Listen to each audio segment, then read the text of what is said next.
How would you summarize where we are right now, if you could? A quick summary would be that the United States, since 1992, has treated Russia as a defeated enemy. Of course, Russia being the successor state to the Soviet Union. And we have sought to keep them down. We succeeded in doing that for 10 years under Boris Yeltsin. A new president came in, Vladimir Putin, who wasn't going to play that game. And we've been trying to get rid of Putin ever since. And we do that by trying to destabilize Russia. And one of the key aspects of destabilizing Russia was to expand NATO to Russia's border, to include stripping away Ukraine from a Russian sphere of influence, knowing that this would provoke a confrontation with Russia. Now we have the fight. It's a fight we thought we could win by sanctioning Russia, bringing about the economic destruction of Russia, and therefore creating the conditions for the people of Russia to rise up and remove Putin from power. We miscalculated. The Russians actually flipped the script. Their economy is doing well and getting better. Europe's economy, on the other hand, isn't doing well. And the last time I went to the supermarket and looked at energy prices, we got some issues too. There's also a shooting war on the ground. We've turned what was a Russian-Ukrainian regional conflict into a existential battle of survival between Russia and the collective West, the United States, NATO, and some non-NATO European countries who are using Ukraine as a proxy to fight Russia. And surprise, surprise, we're not doing well in that either. It's a year into the conflict. And the fact is the Russians have mobilized successfully. They have positioned their military on the battlefield in a manner which will lead to victory over Ukraine, a Ukraine that has been propped up by the United States taxpayer dollar and by NATO weaponry. In brief, people say, well, how could you be so confident? What I'll say is this. This war is very complex, but by and large, it's a war that's defined by field artillery. That's the number one killer of people. And the side that has the most guns, that can fire the most shells in the most accurate manner, is going to be the side that's going to win. Russia is that side. But more importantly, the Ukrainians, who received a tremendous amount of artillery support from the United States and NATO, they're running out of ammunition, and they will run out of ammunition this summer. And because they've depleted NATO stocks, there's nothing left to give them. And we don't have a mobilized defense industry to build or produce new ammunition. So they're done. This summer, if they don't find additional resources to provide ammunition, when the guns stop firing, the war is over. And the Ukrainian guns look like they're going to stop firing, and the Russian guns will never stop firing. Okay, we've got so many issues from what you just said there. I took a few notes, but let me just get this out of the way at the front. Is it fair to characterize your position as essentially anti-war, in the sense that you don't want people to die, you don't want conflict, you want a negotiated peace of some kind? Is that a fair characterization? I would modify it as such. First of all, I'm a Marine. War is my business. Right. So if you want a war, I'll give you a war. If you want to die, I'll kill you. I have no problem with this. So I'm not anti-war. Okay. I did a tweet. It got me in a lot of trouble, but it roughly encapsulates my position.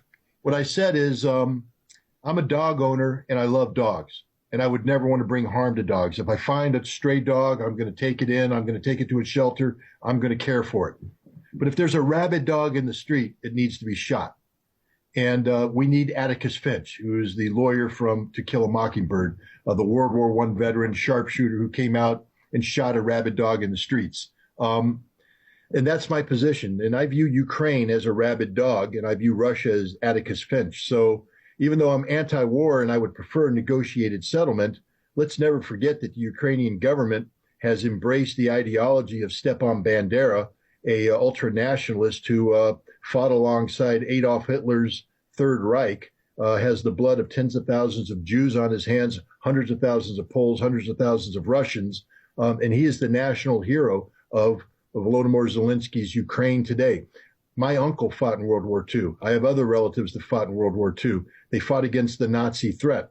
And so I'm not going to sit by and pretend that there's some sort of equilibrium between the Russians and the Ukrainians today in Ukraine. This is actually a war between good and evil is defined by the odious neo-Nazi ideology of the Zelensky government. And while I don't agree with everything Russia does on this side, they're on the right side of history. So I can't say I'm anti-war.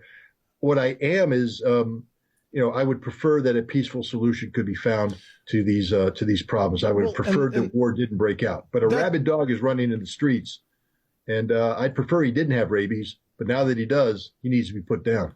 Okay, all right. Thank you for that clarification, because the history of the work that you've done for the United States of America as a UN weapons inspector.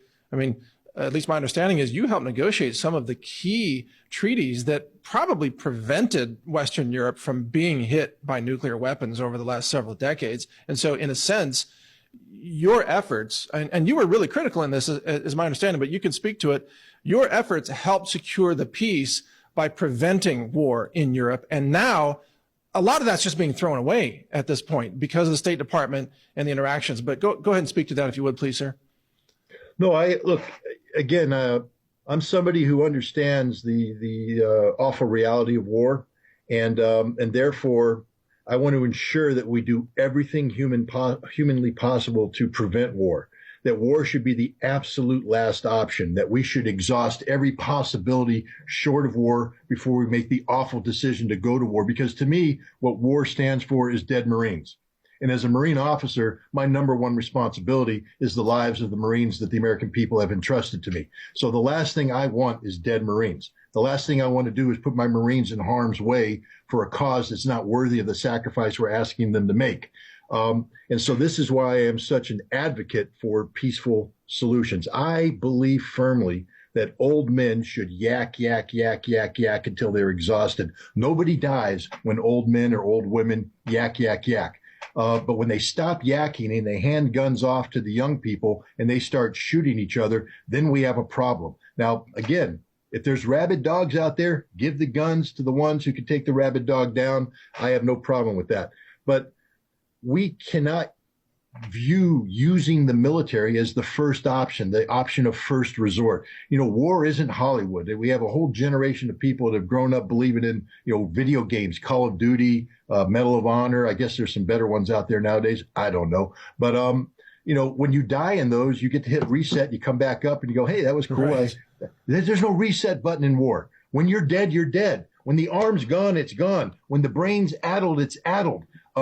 There's no recovery from that. So we need to understand the awful cost of war, the awful reality of war, and make sure it doesn't happen unless it's absolutely necessary, the absolute last recourse to a problem that if we don't solve it will manifest itself in a direct threat to the American people. And so this is why I have spent the best part of my adult life working to come up with solutions to conflict. Look, I fought in Desert Storm. And so I know that there are times when there are no solutions, and you have to unleash the dogs of war, and then you do what you do. And war is an ugly business. There's nothing pretty about it. There's nothing glamorous about it. It's an ugly business. But then you get it done, and then you pick yourself up and you try and move forward in a manner that builds on the horrible tragedy of what's occurred in a positive fashion to prevent future wars. And this is what I've been doing. I did it as a weapons inspector in the Soviet Union to try and prevent nuclear conflict between the United States and the Soviet Union successfully.